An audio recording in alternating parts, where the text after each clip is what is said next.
রাহুল গান্ধীর নির্দেশে 3 ঘন্টার মধ্যে মণিপুরের শরণার্থীদের মধ্যে খাদ্য সামগ্রী পৌঁছে দিলেন প্রদেশ কংগ্রেস সভাপতি ভূপেন বরা।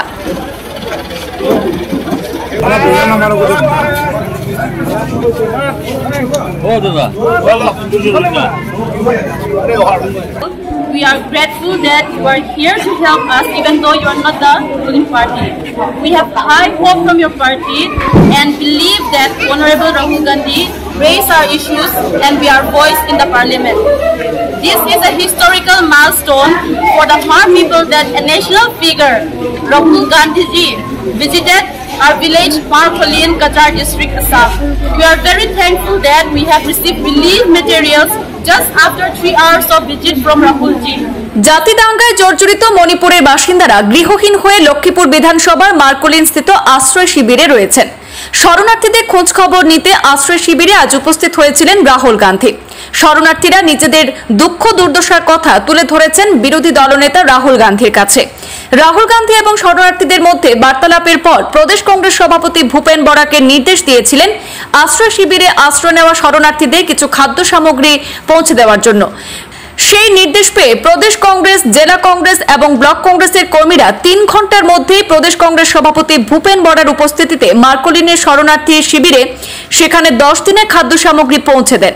খাদ্য সামগ্রী শরণার্থীদের হাতে তুলে দেওয়ার সময় প্রদেশ কংগ্রেসের সভাপতি ভূপেন বরা উপস্থিত ছিলেন। সঙ্গে উপস্থিত ছিলেন জেলা কংগ্রেস সভাপতি অভিজিৎ পাল, কাটিকোড়া বিধানসভার বিধায়ক খলিল উদ্দিন মজুমদার, লক্ষ্মীপুর ব্লক কংগ্রেসের সভাপতি মহিবুর রহমান খান সহ স্থানীয় কংগ্রেস নেতাকর্মীরা। শিবিৰটোত আজি প্ৰায় 10টামান বজাত আহিছিলে।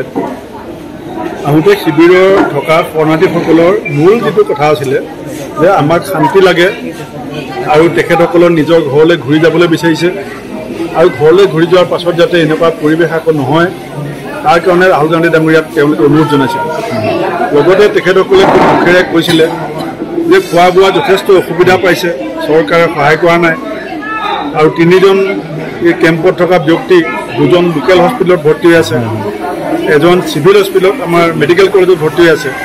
গতিকে দৰৱ পাতিৰ ক্ষেত্ৰত কিছু সহায় বিচাৰিছিলে আৰু সেইকাৰণে আমাৰ শিলচৰ জিলা কংগ্ৰেছ, আমাৰ ইয়াৰ স্থানীয় বিধায়ক আৰু আমি প্ৰদেশ কংগ্ৰেছে আলোচনা কৰি ৰাহুল গান্ধী ডাঙৰীয়াক তেওঁলোকে যিখিনি অভিযোগ দিছিলে সেই অভিযোগখিনিক আমি যি পাৰোঁ আমাৰ নেতাজনৰ উপস্থিতিৰ পাছত আমি সমাধান কৰিবলৈ চেষ্টা কৰিছোঁ আৰু আমি তেওঁলোকক কৈছোঁ, আমাৰ জিলা কংগ্ৰেছক আৰু MLAক আমি দায়িত্ব দিছোঁ যে যেতিয়ালৈকে কেম্পটো থাকিব যিকোনো সুবিধা অসুবিধা বিপদে আপদে আমি খবৰ ল'ম, আমি তেওঁলোকৰ লগত আছোঁ। 70টা পৰিয়াল আছে, তেওঁলোকে যাতে এই মাহটো চলিব পাৰে চাউল, দালি, আলু, পিঁয়াজ, মিঠাতেল, চয়াবিন, নিমখ, বিস্কুট এনেকৈ যিখিনি দিব পাৰিছোঁ।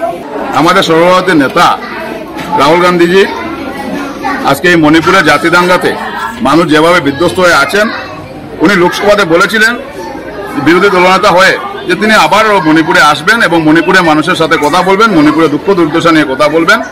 আজকে আমার কাছাড় জেলার অন্তর্গত এই মার্কোলিন এখানে একটা রিলিফ ক্যাম্প আছে, যেখানে অনেক দিন ধরে মানুষ এখানে মানুষ জনজাতির মানুষ এখানে অনেক দিন ধরে এসে আশ্রয় নিয়েছেন এবং ওনারা আজকে রাহুল গান্ধীজি আসার পর ওনাদের দুঃখ দুর্দশা তুলে ধরেছেন যে আজকে পর্যন্ত সরকার থেকে ওনাদেরকে কোনো ধরনের কোনো খবর নেওয়া হয়নি, কোনো ধরনের কোনো সাহায্যের হাত বাড়ানো হয়নি, কোনো ধরনের হসপিটাল ফ্যাসিলিটি ওনারা পাননি। তাই রাহুল গান্ধীজি আমাদেরকে আদেশ দিয়েছেন যে আমরা কংগ্রেস দল যাতে সর্বদা ওনাদের পাশে থাকি, মানে যারা আজকের দিনে বিধ্বস্ত অবস্থায় আছেন, দুঃখ দুর্দশায় আছেন, আমরা যেন সাধারণ দুঃখ দুর্দশার সাথে আমরা যেন মানুষের পাশে থাকি। এবং আমরা এই রাহুল গান্ধীর নির্দেশ পেয়ে আমাদের যিনি আসাম প্রদেশ কংগ্রেসের সম্মানীয় সভাপতি ভূপেন বরা মহাশয়, উনি আমাকে নিয়ে এবং শিলচর জেলা কংগ্রেস, লক্ষ্মীপুর ব্লক কংগ্রেসকে সাথে নিয়ে আমরা এই রিলিফ ক্যাম্পে এসেছি। এখানে 74 পরিবার মানুষ আছেন, ওনাদেরকে আমরা সাহায্যের হাত বাড়িয়ে দিয়েছি। এখন আমরা হসপিটালে যাব, এখানে 2জন রুগী আছেন, সেই রুগীদেরকে আমরা দেখবো, ওনাদেরকে আমরা সাহায্যের হাত বাড়িয়ে দেবো এবং আগামী দিনেও আমরা তাদের পাশে থাকবো।